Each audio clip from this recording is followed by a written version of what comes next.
Hey everyone, welcome back. In this video, I'm going to explain Git Reflog.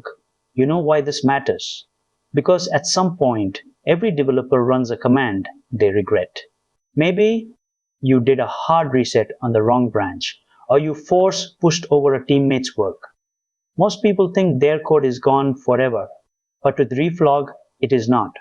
This one concept can save you hours of debugging and weeks of lost progress. Let us talk about the real pain point. You are in the middle of a complex feature merge. You run a reset to clean up your workspace, but you accidentally wipe out 3 hours of commits that you never pushed to the remote server. You run git log, but those commits are missing from the history. You are staring at a blank terminal, and your heart rate is climbing. This is the moment most developers give up, but you do not have to. So what is Git Reflog, really? It is a local mechanism that tracks every single movement of your head pointer. Think of it like a black box flight recorder for your repository. Even if you perform a destructive command that hides your commits from the standard history, the Reflog remembers where you were. It keeps a record of every local movement, ensuring that as long as you did not run garbage collection, your data is still reachable. Before we dive in, let us make sure you are ready. First, you need Git installed. You can verify this by running the version command in your terminal. This applies to all major operating systems. You should also have a local repository with a few commits already in it, so you have some history to work with.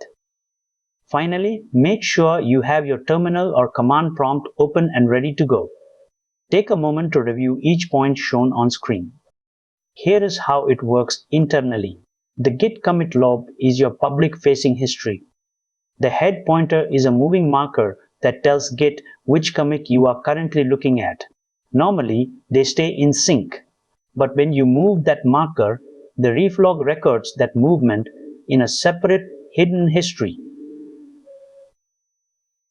This allows you to jump back to any previous position, even if it is no longer part of the main branch history.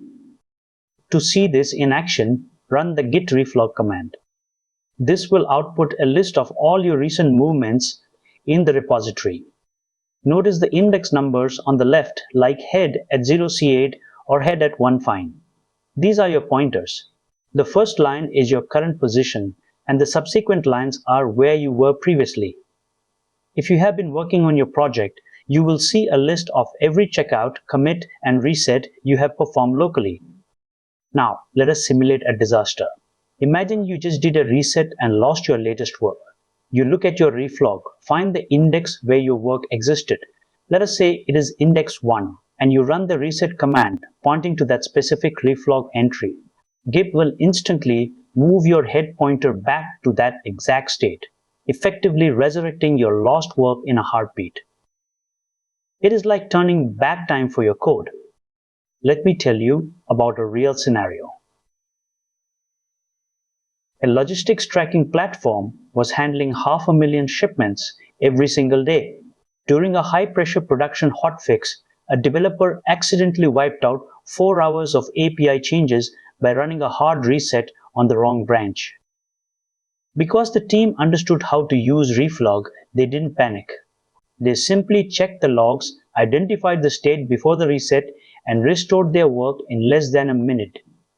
They avoided a service outage that would have cost thousands of dollars in delayed tracking updates. So, what is a common mistake? Thinking that Reflog keeps your data forever. It does not. By default, Git runs a garbage collection process that prunes Reflog entries older than 30 or 90 days. If you try to find a commit from 6 months ago, you might be out of luck. The fix is to configure your Reflog expiry settings if you work on long-term projects where you might need to recover very old states. When should you actually use this? Use Reflog when you have made a mistake with destructive commands like reset, rebase, or branch deletion. It is also perfect for recovering commits that have become orphans, commits that aren't attached to any branch anymore. But do not use it as a permanent backup solution. Always push your code to a remote server. And remember, if you run Git garbage collection manually, you might lose your reflog history, so be careful there. Use these criteria to decide if this tool is right for your situation.